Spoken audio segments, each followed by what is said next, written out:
Hey, hey, welcome to Candidly Speaking with Chelle and Kelle. I'm Kelle. I'm Chelle.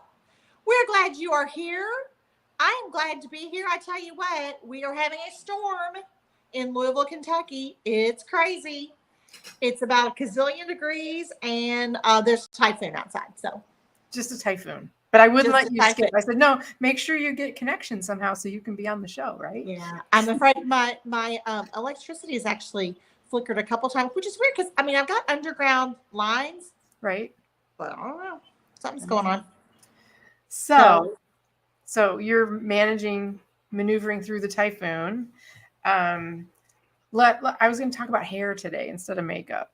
Let's talk about hair. Let's not talk about my hair. Well, I was just how often do you get yours cut? Oh, well, I mean, my hair is, this long. Right. Mine's not curly. I get it cut about not nearly as frequently as I should. Probably, truthfully, 3 times a year, maybe 4 times a year. I'm on this new regiment where it's between 5 and 7 weeks, but it seems to grow the same amount of length whether I wait 5 weeks or 7 weeks. So I think it must stop growing at some point because each time I get 4 inches cut off, and each time it ends up looking the same as it did the time I got it cut before. I don't know why that is. I don't know. I never go get my hair cut unless I get, I enhanced my natural color. Oh, I enhanced my color too. Don't tell anyone. Yeah. But just when I need to have that done, which obviously, you see this? This is now my natural hair color. See, mine's gone. See that? I used to have this gray. Mine will be gone next week. It's like, I feel human again. I just was wondering about the haircut thing because it's like, you would think that if you let it grow 7 weeks, you would get 4 inches cut off and your hair would be longer than when you wait 5 weeks and get 4 inches cut off. I don't know. Okay, I don't know. Let's talk about our sponsors. Shall we do that? Let's do it. We have Blue Sky Video Productions, Bruce Himmelblau, who has given me control of the comments tonight, folks. So look out. He doesn't know what he's done. He's going to be sorry he did that. And he is our YouTube strategist. He produces these live streams, and he makes our life so much easier. Thank you, Bruce. We love Bruce Himmelblau. Then we have Goodwin Graphics, and I actually remembered my Goodwin Graphics mug, Candidly Speaking with Chelle and Kelle. They're so cute. So he does these. He makes T-shirts. He does all kinds of promotional things, and he's just an awesomely wonderful, wonderful man. So cottonfeelsgood.com is where you can find him.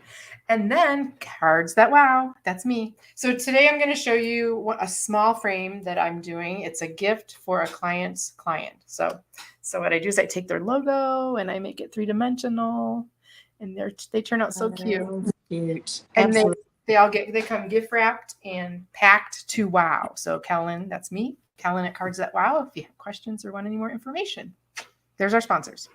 Awesome. Well, we are so tickled that you're watching tonight or later. If you're watching the replay, please let us know in the comments where you're watching from. And if you are watching the replay, if you would like to put in #replay, we would love to know about that. So let's get on with why we're all here. So now it's not like I usually go live. I go into Facebook and it says Chelle and Kelle are live, and it's not showing that we're live. Are we live? Yeah. Okay. Ignore me. Oh, look. We'll bring him on after did I do that, Bruce? Did I do that? I don't know. Okay. I'm going to shut up. Brian. I'm going to shut up. Okay. Well, let me introduce our fabulous guest. We are tickled. I always say tickled because we are tickled to have him here. He is a speaker. He has published 6 books. He is an animal rescue advocate. He is a Vietnam vet, and he is responsible for bringing one of my favorite people on earth into the world. Brian Monahan, please help us welcome from Cincinnati, Mike Monahan.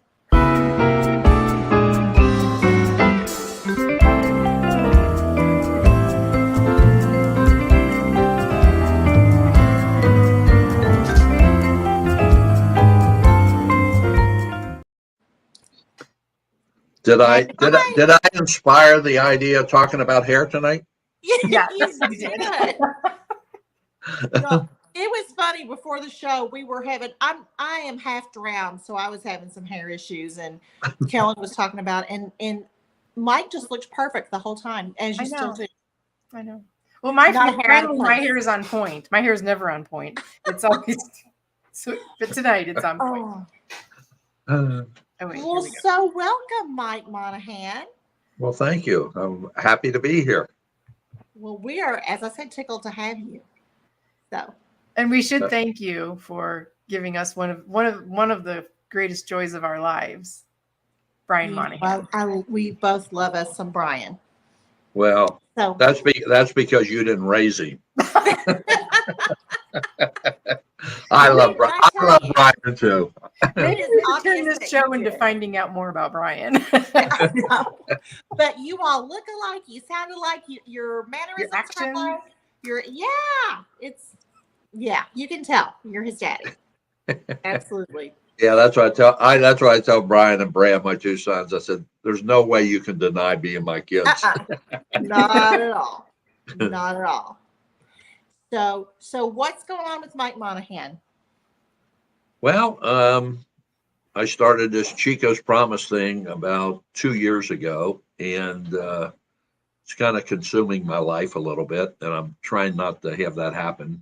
You know, I'm 74, and the guy who's helping me, Ken Williamson, who's also a Vietnam vet, that's what I told him today. I said, you know, we aren't going to make this Chico's Promise that we're a slave to driving it. You know, that we're going to take our time. The goal is to help save 50,000 dogs. But for me, it's not about the 50,000. It's about each dog I save, you know, because that's what it's really about. Every dog we help save, it's just like I'm jazzed up, you know, and so it's about staying in the moment, and a dog at a time makes a difference. And so that's what I want to do. And then I love being with people. So in the end, I know my message is going to be relationships, because I taught a seminar for 16 years. And so my wife, Nancy's been in chronic pain for 20 years. And part of my message is going to be that, you know, owning a dog, don't say you own it, because owning is about controlling. It's a relationship. And I said, you know, Doogie, our English setter, who we drove 3,000 miles to get, he's a love connection, because Nancy's in pain. She loves Doogie. I love Doogie, and that connects us. And so I know that's going to be part of my message when I'm out there talking. You know, it's all about relationships, and we're blessed to have dogs in our life, you know, the whole time. So. Oh, I totally agree. I don't have a dog. My parents have a dog that I got for them, well, my mom, for her birthday back in October, and she is 4 pounds of sunshine and drama. but before that, I was a cat person. So sorry, Mike. Yeah. But let's back up a little bit. Tell us who Chico is. I was a scout dog handler in Vietnam, and I'll give you the longer story of who Chico was. After basic and advanced infantry training, I went to scout dog school. And the very first day I showed up, there was like 50 dogs or 70 dogs staked out. And me and another guy got a detail, feed the dogs. So we just filled the bowls up and slide them in. And I'm sliding the bowls into each dog. And finally I come upon this dog. And as I slide the bowl in, he grabs me. It was wintertime. I had a glove on, but he started dragging me in. I thought, oh man, I didn't know what to do. I mean, it was my first day there. And if I pull away, I knew he'd rip my hand open. And so finally he let go. And his name was Chico. And I thought, this dog's crazy. So in scout dog school, I got a dog. His name was Rommel. And the story goes on that once we completed it, they gave us a leave, and I was going to Vietnam, and we did a final test, and Rommel had a bug, and he didn't do real good on the test. So they told us, when you get to Vietnam, you'll pick up your dog. If your dog isn't there, we'll give you a new dog. And so I went to Vietnam, and I knew Rommel probably wouldn't be there. And so we stood in formation. They said, go check for your dog. If your dog's there, take him out, do some basic obedience. if your dog isn't there, come back to formation. So I walked down, and of course Rama wasn't there. And then I see this dog, Chico, and I'm thinking, oh my God, there's that dog that, got me. So I go back to formation, and you know how life is. They called out the names, Monahan, Chico. Like, oh Of no, course they did. I'm going to walk point. I'm a dead man anyway. And now I got this dog who hates me. So I went to the kennel. They said, go pet him. And so the story, I write about this in my first book, Jungle to the Boardroom, that Chico was wagging his tail. And I thought, I need to get over this. He's fine. So I petted him for about 10 minutes. And then I turned around to walk out, and he bit me in the butt. And so for the next 3 or 4 days, all we did, every command I gave him, he would attack me. And so I talk about in the book, we finally came to agreement that he could bite anybody he wanted except for me. And so in the end, Chico was my dog, and I had to figure out how he alerted. The dogs were trained to alert on the enemy and on tripwire, stuff like that. So Chico ended up really good scout dog, continued to bite people all the time when I was out on patrol. And he always seemed to bite officers, which was like, oh my gosh, And so in November, I got to Vietnam in May of '69. In November '69, I was leading patrol on a path, which we usually didn't walk paths. And Chico alerted in an odd way that I was even surprised I picked up on the alert. So I stopped the patrol, and then I called the captain up, and I said, that he was alerting, but it was an odd alert.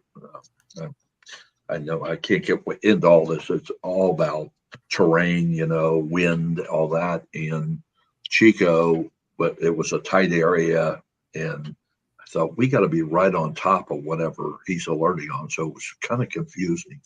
And of course, dogs don't talk. So to this day, I'm not sure what he did, but I think what he did is picked up on the scent of the night before when there was a tripwire 10 feet in front of me. Oh, wow. Had I walked another 10 feet, I'd been dead, and a bunch of guys with me.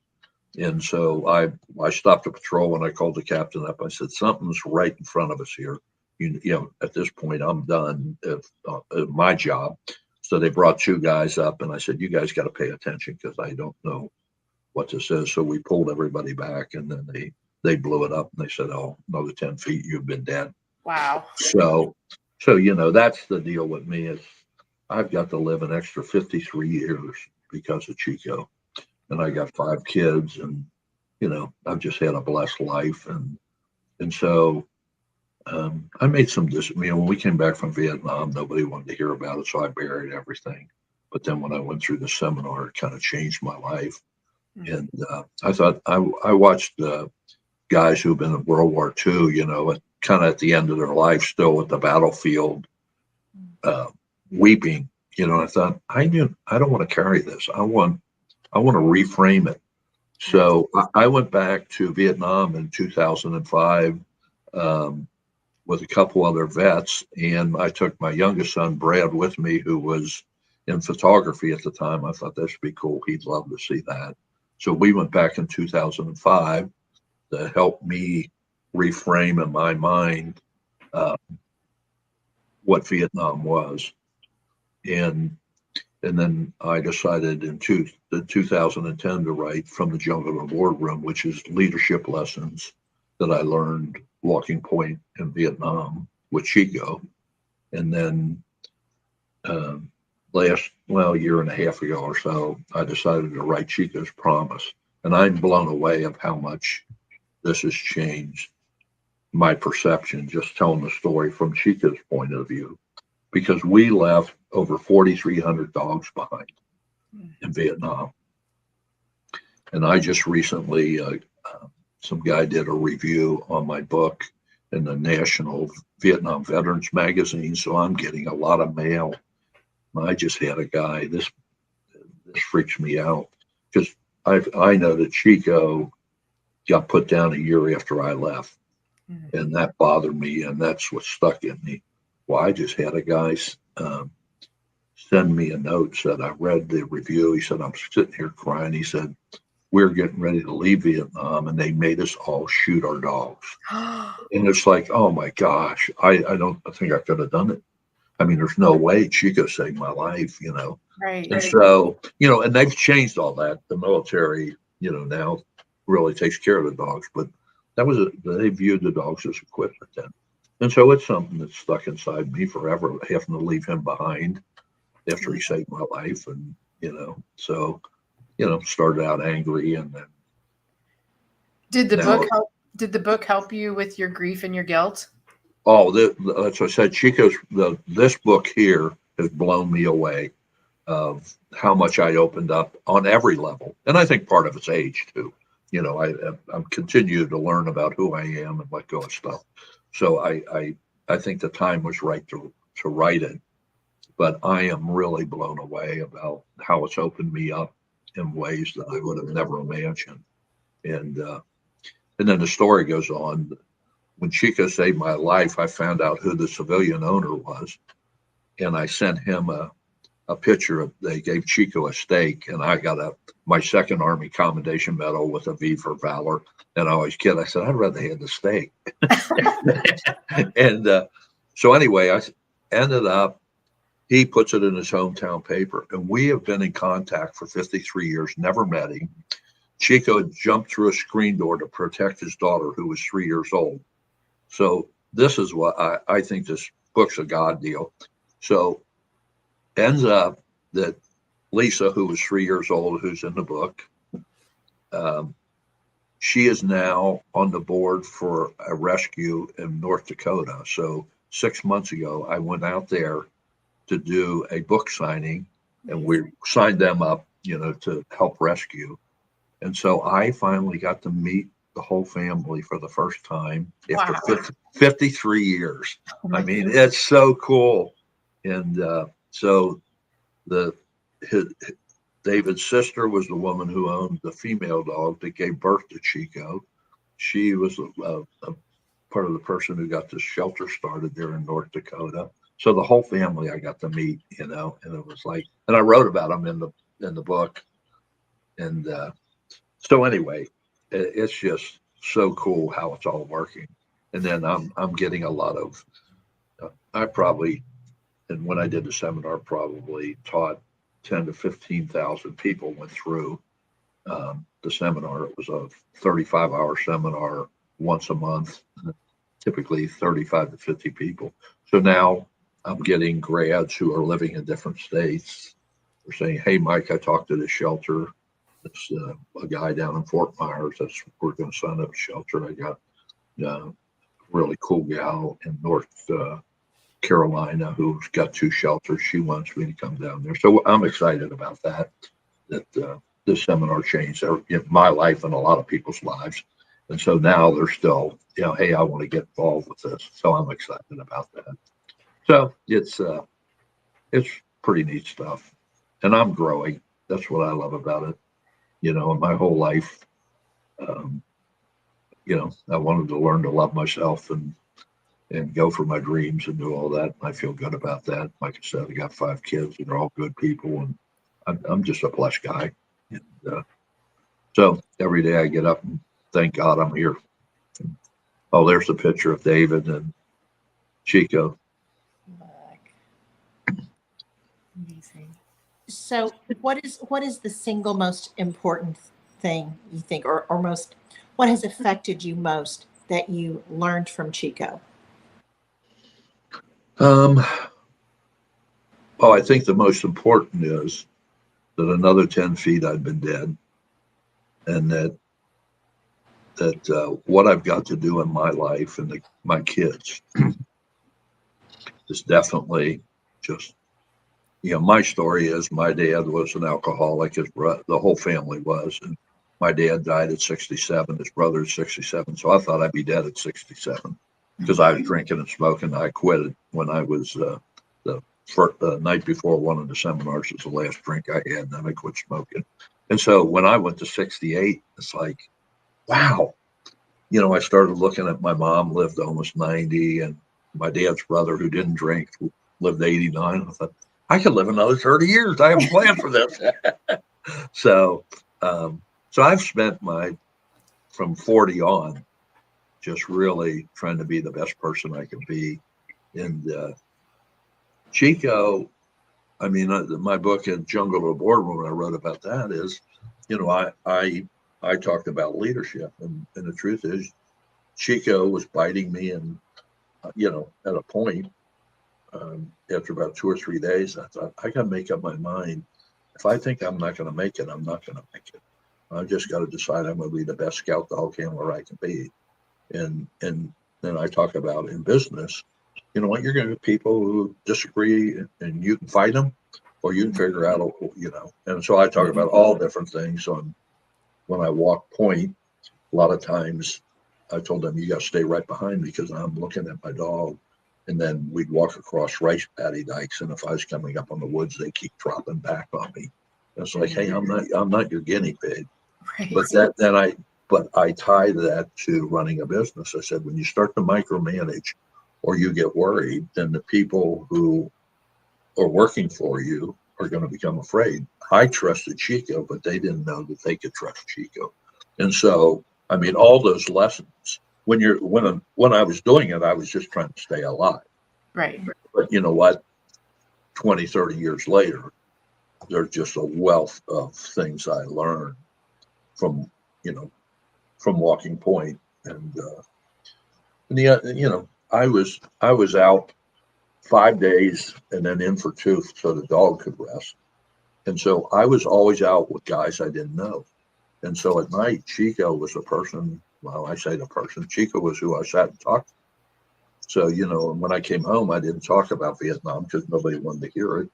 And I thought, I walked a whole year and no one was ever killed on my patrol. We never killed anybody, to my knowledge, on my patrol. That Chico alerted that we called in, artillery and different things. But I felt blessed. But I thought, I don't want to talk to other soldiers because I don't, they might have lost their best friend. And then writing this book, thinking, I lost my best friend. Right. And now what I'm realizing is I've avoided talking to other vets because I thought, I don't know. I'm just afraid I was just blessed. And now it's funny. I just got a letter from a guy who was a helicopter pilot, and he says, of course, I didn't do anything. What you did is like, no, you guys are fans. So I think all the vets are the same way. Everybody thinks their part wasn't that big a deal, And like I said, I'm just blessed. I mean, to this day, I stand in the shower and think, did that really happen? How did I walk point for a year and never run into any? The guys would relieve me, they'd come out and they say, how was it? I said, oh, it was great. Not much going on. And then they come back and go, man, we got overrun that night. And I had guys who relieved me, got wounded the next day. I mean, I was blessed. But my whole life I've been blessed. When I was a pipe fitter, I was in first year apprentice. I was inside a pipe on top of a roof, big pipe, and I fell 35 feet down a pipe, and they had to cut me out. And, and the doctor said, by the time you're 50, you won't be walking. You're lucky you're not paralyzed. And so everything in my life is I've been blessed, and so I'm just, because I teach from where I am. So I tell the people where I am now is every morning I get up, it feels like my life's going to hell in a handbasket. Man, am I blessed. So, wow. So, I got a ton of stories and you don't have enough time. we got a little bit of time. Well, I want to talk about, because we talked about this earlier when we, before the show started, about like, not only is it a beautiful book, the parts that I've been able to read is amazing, but what you're doing with the book, like you didn't just choose to go to Amazon and sell it, and you've got this whole plan. And would you talk about that a little bit? Yeah. My buddy, who is a Vietnam vet who's helping me, this is part of the story, which is when I went through the seminar, I was a group leader, and he came through the seminar and I was his group leader. And he never brought up that he was in Vietnam in the And this is really deep stuff you talk about in these seminars. And I never either, when I went through, I didn't talk about Vietnam. Nobody wanted to hear about it. So anyway, I was his group leader. And then about 6 years later, I end up running the company, and he's on the board when I take over. And it's like, this is weird. Now, I knew him that way, but never ever got in deep. And then when I was writing Chico's Promise, I ran into him at lunch because he lives down the street from me. And I said, oh, I got my first edit coming in, which is always the challenge, And he says, can I read it? And I go, yeah. And so he read it, and he said, I think you ought to move it to past tense. So that was and I thought, okay, whatever, I'm not an editor, I'm a storyteller. Well, anyway, he ran a company for 30 years, used to do amusement park videos, on the front of roller coasters, stuff like that. Really smart business guy. So he said, I want to be your media man. I said, okay. So he ended up, he had a book. He was a photographer in Vietnam, and he did, it's one of these coffee table books about all the pictures he took and letters from Vietnam. Really a cool book. And well, this is a running joke between us because all my pictures, just stuff I took, and they were really messed up. When I came home, I threw them in an envelope and stuck them in the corner. And then he wants to do, he's the guy who inspired me to do the book the way we did it, which is a local printer. And of course, because he's a photographer, he said, we got to get really good quality paper. Otherwise it's, so he worked through with that with me. So when you see the book, you'll see it. It's like, oh my, and it weighs unbelievable. I thought, why did they only have 34 books in a case? Because my other book, I got 48, Well, then I picked up a case. I'm like, holy cow. I mean, the book weighs a pound, and because of the paper. And so he inspired me, to do really good photographs. And the joke is, he looked at all my photographs. He said, these things are horrible. Why didn't you do? I go, you know what? I was just drafted, Ken. I wasn't a photographer. And then I kid him. I said, because I found out he was in Vietnam at the same time, and he was in the area for a while where I was. And I said, obviously, you didn't care about me enough to come down and take a good picture. So anyway, this is his story. I'm telling you, it's crazy. So he said, do you think that David, who owned Chico, has any early pictures? So I asked David, I said, do you have any pictures you can send me? So he sends me a packet. Well, when I don't even remember this. When I was in Vietnam, I was taking all these pictures of Chico and sending them to him, the negatives. So he sent all the negatives back, which are all the pictures we got in the book. I didn't have them. I didn't remember sending them to David. And he kept them all. And then it's like, oh my gosh, this is crazy.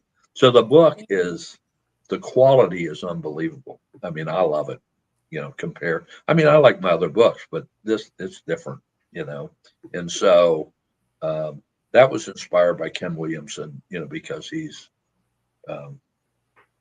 into that, and sometimes to the point it drives me crazy. We're just going through a PowerPoint, and he goes, well, this picture of Chico. I said, Ken, come on, just let it go. It's fine. Remember, we were in a war. If it's a little fuzzy, it isn't the end of the world. Not using Slack, right? Well, no, I love it. It's to me, I'm a dreamer. I'm not a doer so much. I'm a dreamer. Go, go, go. And that's what I always tell him. I said, you're kind of my surrogate wife, because when I ran the company, my wife Nancy worked there. She was always the implementer, Right. And then I'd always be like, how come we don't have more people in the seminar? Well, why don't you make a telephone call? It's like, oh, you're ruining my dreams. I'm a dreamer. So anyway, Ken and I are just a really good partnership because he's into detail and I'm into people, Right. And so it's like everything in my life. I got good people around me. If I need somebody to be my voice, in certain areas. I'm not shy about it. I'll ask somebody, hey, will you go in front of me on this because they'll hear you better than they'll hear me. So, I've had a mentor for 35 years, great guy. And I've mentored a lot of people. So I'm really, a team player. I'm not shy about what I'm not good at. It's like, no, that's not my deal. I tell people when you get done telling me that, you could have said that in French and I would have got as much out of it as like I think I told you earlier. I don't know if I told you this because I failed every year in school, English. So when I taught the seminar, I used to tell them English is my second language. I just don't have a first. Nice.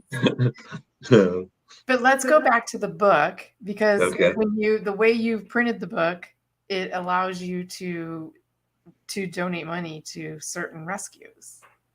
Yes. What I decided to do is all my other books were in the network. So uh, if you make a buck or two, that's a lot. Everybody thinks you're making a ton of money selling books, and it's like most of my books a good year would be $135. It's like, and I give more away than I sell. It's about writing, and it's about I love it, and I always kid because I grew up poor. And I said, if anybody would ever told me that one day I'd be giving away $15 business cards, I would have told them, you're out of your mind. Because that's about what it costs you, even to buy it yourself. So anyway, I decided on this, that I wasn't going through the network, that the downside would be, somebody's going to have to find thinkmonahan.com or chicospromise.org. But with Ken, he's really connected and with marketing, TV stations, iHeartRadio. So I've been on stuff, and that really makes a difference. And so that way, we sell the book for $25, which includes the shipping. We're doing the shipping and all the other stuff. That way, I can donate $15 per book to save dogs. And now that the web page is up, we're shifting the book sales over to the web page so that there will be more proceeds even that way, because I've been paying for all the marketing materials, and I'm going to continue to do that. And so everything we do, I want to save dogs. I mean, so none of the cost my accountant goes, oh my gosh, this is confusing. I go, no, it's real simple. The only money we're going to spend at Chico's Promise is saving dogs. I'm buying all the rest of it. We'll just write it off on Think Monahan. And so that's the way I'm running it is, I've had a great life and I'm in a position to do this and I want to save dogs. And, and so our end of it to save 50,000 dogs, and we'll pay up to $250 on a rescue. The average pretty much has been $200. So we'll have to raise between 10 and $12.5 million to do our part of it. So you can figure out what these poor shelters are doing, saving these dogs. It's got to be an enormous amount. And I'm pretty confident in that. The little nonprofit that I ran, we did seminars in hotels. When I took it over, it was broke, didn't have enough for payroll. And then after 3 years, I said, we're going to build our own conference center. Everybody said, you're crazy. I go, yeah, I know, but we're going to build our own conference center. So we raised 1.2 million, and the experts said we couldn't do it. And then I had a family, which two different siblings donated $1 million to us to operate the business. Wow. And yeah, and so I believe it's about integrity. It's about thanking people a lot. Like when I always handwrite all the thank yous, and people are like, I can't believe you do that. It's like, yeah, I do this. It's like, I appreciate what you're doing, So we already had a guy that donated $30,000 to build our website, So I mean, it's cool stuff. And so I believe I believe we'll raise all the money we want. We'll get there. I think vets are going to end up hearing this story. Probably been out on a patrol where a dog saved their life, and and it's our time as Vietnam vets. We're all getting old, and a lot of vets are killing themselves and dying. So it's our time to. And now it's kind of weird. I don't. When I started this, I always know that the niche will reveal itself. Right. And so it's really weird. I told my wife the other day, this might sound odd. I said, for the first time in my life, I feel like I'm a soldier. I never felt like a soldier because I was drafted. I went, just did my job, came home. Nobody wanted to hear about it. So I never viewed myself as a soldier. I was just doing what, and now all these emails and letters coming in, I said, I think a lot of vets need to hear what I've done for me to reframe this in my mind and all that. And it's all the stuff I taught in the seminar we did. So I said, so I'm done being afraid of this. I think it's, and I'm not positive it yet, but I think it's going to be a factor. That part of my job is to help guys. You did a great job. It's time for you to love yourself and love your life, kind of deal. So we'll see. I always feel led on the most important things. When I used to teach a seminar, I used to say, this literally things that come out of my mouth, and I'm like, I don't even know that. How did that come out of my mouth? I mean, but I just believe it. I believe in God deals, and so I believe this is one, and so I think it's going to lead me to important things. Well, it seems like it already is. And in talking about being a God deal, it seems like just the right people are being placed in your path just at the right time to have all of this just really come together and accomplish what you're hoping to accomplish, and you're getting it done. So yeah, sounds very providential. And that's why I said I like that I've worked through the ego parts of other things and different ages, of trying to succeed. And now it's really just, I feel like I'm being led, and I'm going to do the things that really make a difference and address what comes my way, And so that's what, like I said to my buddy, I'm not gonna be a slave to this. I want to make sure that what we're doing, we love, we're having fun. Because the gal in North Carolina, she was all worried about, I want to make sure I get this right, and yeah, here's what you gotta get right. Here's what you gotta get right. We're gonna have fun. We're gonna have fun, and this is gonna be making a difference, So relax. There's nothing you got to do perfect, That's what I've always. That's my model as I teach from the things I blew up in my life and the things I changed, So that's what Ken. I'll share this with you. This is my kind of humor. Ken, who is the guy who helps me, that everything's got to be perfect. One day he wrote a thing on Facebook like I did it, and he misspelled my last name, and so. A young gal who worked for me, she sends me a note and circles and says, Mike, at least you ought to learn how to spell your last name. And I said, Sarah, that's my brand.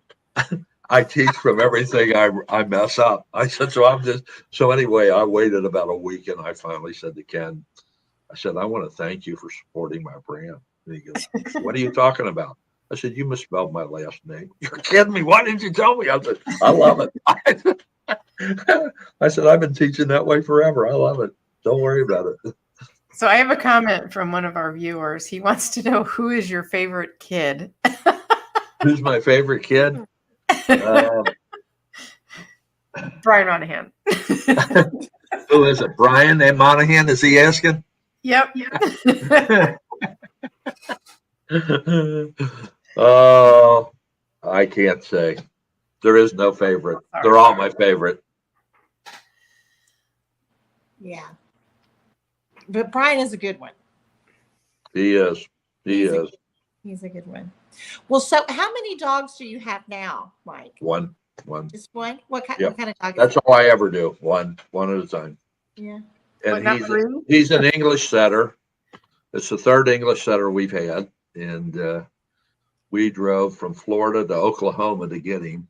You know, 4 years. He's just 4 years. We've had him, and you were talking about your little dog. Uh, he's been a lap dog. He's 75 pounds now, and he still thinks he's a lap dog. yeah. Clover is very much a lap dog, or she likes to sit like right here. You know, Yeah. she likes to get right here. But like I said, she weighs 4 pounds. So, 3 pounds of that's hair. So she's a little Yorkie, little party Yorkie. Like Max is 14 pounds and he likes to sit right here. I don't know. Well, I don't know how he got there. I think Doogie's the exact dog for me because he's a talker. He's always at me, and I told Nancy, I said, I think Chico jumped in his body the way he's talking back to me. So, and it's funny, man. He talks my ear off. I mean, if he wants something, I go, what do you want? And he'll take me to it. Just take him out, or there's a bone underneath, or a ball underneath the table, or like, get it yourself. Well, let me ask you this question, and I apologize for my ignorance. Chico, was he a German Shepherd? Is that what he was? No, he was. Well, this is controversial because the real owners said he was Silver Shepherd and gosh, I can't remember, like Border Collie or something like that. Well, anyway, but Chico had the tail and the attitude of a husky. So when I wrote the book, I just put in the story, when you read the story, it said, I know my mom's a Silver Shepherd, but mom's not talking. But Lois is the name of the woman who owned he said, but I heard Lois say one time to a neighbor, keep your damn husky off he says, well, I'm guessing my dad's a husky. And so when I went out to North Dakota, the gal who runs the shelter said, man, see, I didn't think anything of it. In fact, Lois, I'd never met. And I wanted to establish that Chico's nose was his greatest thing. So I started out the story. I said, obviously Lois is a bacon and egg junkie. I can smell it on her, and the maple syrup. So when I met her, I said, I had to throw you under the bus to get there. and so the gal who runs the shelter said, it's really funny. It's the controversy out here. That was a great marketing ploy. I go, what are you talking about? She said, everybody's out here. Was he really husky or was he this other? I said I didn't know that when I was doing it. I just thought he really had. To me, he was now like that looks husky to me. That looks more like. Yeah. Huh? In that picture, he looks more like a husky to me. Yeah, his tail, everything. I mean, and man, he was. And I put him as the alpha dog, but they said he was the run of the lizard or of the litter. Which man, he was a tough dog. Unbelievable. And he jumped through the glass door to get to the meter man, and that's why he was going to get sued. So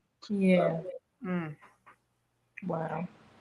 So anyway, I did some leniency with the early part of Chico's life. I wasn't there, but David told me most of the stuff, so I wrote it in. But I had to build a story about how he was really a great scout dog. I mean, he was great at what he did. So I think it's amazing that they can be trained to do that. Oh, you can't believe it. Like, the whole idea is for them to alert on the enemy. And, most people don't know this. They don't know the enemy. They're smelling a person. And so, I mean, on a open field, a good wind, they can alert 2,000 meters on somebody being in the weeds or something. I mean, it's unbelievable. And then, like I said, pick up the scent from the night before off of something. But I watch my dog, the English setters are bird dogs, and I watch them where birds sit on the limbs of bushes. I watch them. They go out and they can smell right where those birds were the earlier. So they can pick up that scent, It's man, I really, Fort Benning, going through scout dog school, I was blown away by how talented they are. And you start out, I mean, you're learning and they're learning. All we Right. did is, you know, our job was when you weren't scouting your dog is to lay in the weeds. And then the guy would be walking his dog. And then in the beginning, what you do is just jump up and kind of scare them and then take off running. And then you finally pique their interest that they're hunting people, you know, and then sometimes you'd hit them with twigs or whatever to get them aggravated. Mm. And so, I mean, very quickly they learn what they're doing, you know, when you put the scouting harness on them. Amazing. They're amazing what they do. I mean, and then, you know, now they got all different kind of dogs too that, you know, that smell landmines, all that. That was the joke when I went to scout dog school. I thought I was going to be sentry dog inside. And the Mhm. guy said, no, you're going to be walking point, you know. Oh, man. I said, is there any other dog? He said, yeah, we could get you into tunnel dog where they go in a tunnel and you crawl behind it. I said, no, I think I'll stick with that. Good choice. Good choice. Yeah. So, Mike, how did you get into scout dog school training? Well, How did it happen? It was interesting. I went to Fort Benning for basic training. Then they sent us to Fort McClellan, Alabama for advanced infantry training. And there were 5 guys from Ohio that I never knew. I met them there. And we were all in AIT, advanced infantry training. One guy lived like 3 doors from my sister in Cincinnati, and a couple of guys lived close to where I did. But anyway, when AIT ended, we got in formation. We knew we were all going to Vietnam, you know, we thought. And they said, they called out, everybody's going to Vietnam except these 5 guys are going back to Fort Benning. And it was all us guys from Ohio. So I don't know if that was the deal or what, but we all went to scout dog school. And instead of Vietnam, that, you know, then 3 months later, Yeah. we were sent to Vietnam. So how it long wasn't how long were you in Vietnam? just short of a year. You know, like I got there in May and went till April. Yeah. Wow, that's a lot. I had no idea that. Truth be told, I had no idea that there were scout dogs. I guess I just never thought about that. But that's so interesting. Yeah. I knew that there were the landmine ones, but I didn't know that it was so that they could, like you said, smell somebody the night before. Yeah, wow. That just blows my mind. Yep. And they can see stuff, vibration, you know, like a lot of times when I go into schools, my grandkids that ask me to come on Veterans Day, what I do is get the thinnest fishing line I can get. And I have the kids string it up, and then I tell them, you know, this dog that I had could see that because the wind vibrating it, or smell because you touched it. And man, they're blown away then, you know, when you show them that, because you can't see the tripwires, you know. No. And, Not that I know that. but the dog can see the vibration in it, you know, if that's it. But I think Chico smelled it because the way the alert was. Mm-hmm. Like I said, he doesn't speak, so I don't know that, you know. He never told me. He used to tell me off, but he never told me that. Well, it's cool that you've given him a voice now, though, because I love that. I love that. And it's such a tribute. And, you know, I mean, what you did was amazing, you know, not, you know, Chico, yeah, great. But what you did is. Well, I always tell people, they go, man, what you did, thank you. And I go, oh, my job was easy. I was just at the other end of the leash. It's funny in life. Like I said, I was just with my granddaughter, Ella, and she was talking about some tough stuff. And I said, Ella, in another 30 years, you're going to feel really blessed, because the stuff you're going through right now that's tough is going to teach you lessons that you love. And to me, it's like, you know, I went to Vietnam when I was 20, and I love that I went now, because I look at the world different. It defined a lot of my life. It gave me purpose, and allowed me to communicate in a different way. And it's just, you know, it sounds odd, but it's a blessing. You know, I was blessed, but, you know, nobody wanted to hear about it. So that was the beginning of it. And then I was afraid to talk about it, was the second part of it. But now I'm beyond that. So it's like anything in life. Once you come to acceptance, then you can teach from it. And so that's why I'm really excited about it. And it's in a cool way where I don't feel like I got to do it. I get to do it. That's what I love about it. And so I can settle in and kind of follow where it leads me, which I really like. It isn't a job I have to have. It isn't I'm raising kids. I got rid of all those kids, even that one I like the most. Oh my goodness. So, Mike, if folks are interested in getting your book, what do they need to do? Well, they can go to chicospromise.org is our website, and it's got all the information about about the nonprofit organization, and you can buy the book there. They can go to Think Monahan, but I prefer they go to chicospromise.org because then they can see what we're really about. Where the Think Monahan's just got all my books on it, stuff like that, and I sell it too there. But we're trying to make the transition. What I'm trying to do is maximize the dollars that go to save dogs. And so now that our website done, we're trying to shift everything over to the nonprofit. So we maximize, what's going on. So Okay. Oh, that's there it is. Thank you. Chicospromise.org. Yes. Yep. There's Oh, I love that picture. No. yeah. Oh, Well, that's what I said. I want to, part of my message is don't think of it as dog ownership. Think of it as a relationship, because ownership's about control.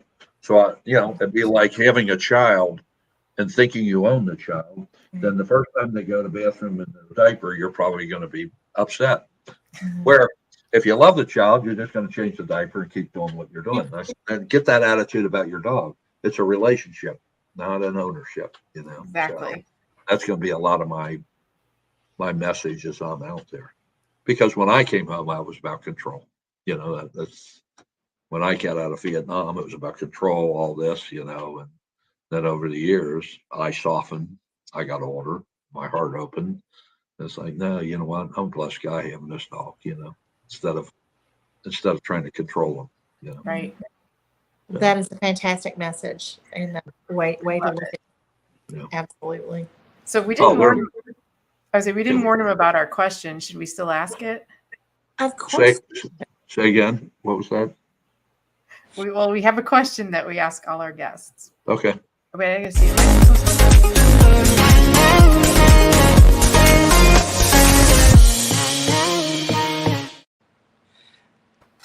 Well, There we go.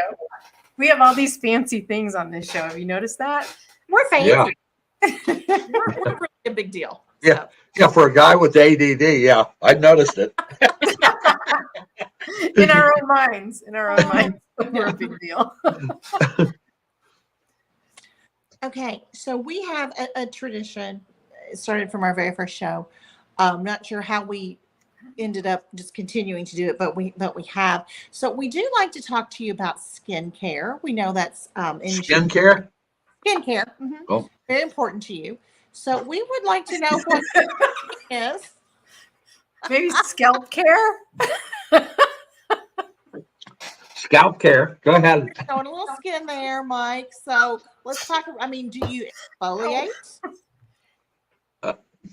No. Do you know what exfoliate is? Yes. Okay. I zest. See, here's the funny part. See, my daughter, Julie Monahan, married a guy named Hogan, so she's Julie Hogan. Then Brian marries a Hogan, and she's a Monahan. So I said I traded even. They're both they're both hairdressers, and look at me, I cut my own hair. Oh, my goodness. But moisturize? No, that doesn't happen. No moisturizers? Well, if I go out in the rain, yes. Oh my. Okay. No, dial soap or not dial, zest soap, just like everything else on my body. Just Okay. that's the good part. And then I have it's called a peanut hair cutter. It's real little, and I cut my own hair. And it's a running joke. I in the back, I just kind of guess what I think it looks like. And my wife, Nancy, and Julie said, do you want me to clean up the back of that? It's a little jagged. I said, look at this head. Do you think I'm worried about that hairline? I said, I got a head that looks like a basset out. I'm not worried about that. Oh my goodness. Well, we think you look great, Mike. So Well, thank you. It's working for you. So just Totally. keep that up. Just keep that up. Well, that was one of my lines teaching the seminar because people didn't want to be in there. And on Thursday night, I tell them after about an hour, I can tell they're getting aggravated. And I said, you know what? I'm adorable. You'll get it by Sunday. I got mugs with adorable on it all over the house here. It's like everybody made them for me. Well, we agree. We agree. agree. We do think you're adorable. Maybe we'll have Ronnie Goodwin make you a mug that says, I'm adorable. Yeah, there you go. I'm adorable. It's a Monahan thing. It is a Monahan thing. Well, thank you so much, Mike. Well, thank you so much. I didn't know anything about any of this. So, and thank you certainly for all of the work that you're doing for all the dogs out there. Well, thank you for inviting me. I've really enjoyed this. No, this is great. And I can't thank you enough for your service and for Chico's service and all the, the men and women that make us free. So thank you. Well, thank you guys. You know Okay. what? More importantly, what you guys, I want to thank you for making me laugh. Oh, I do that constantly. We Every think you're day. hilarious. I'm already free. I just got to keep laughing.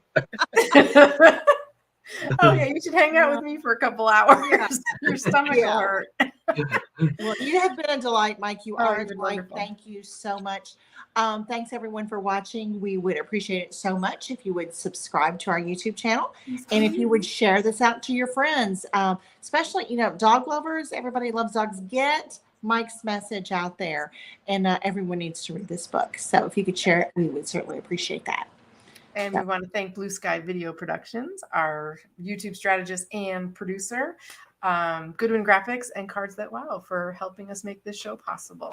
So next week, I have bad news for everybody.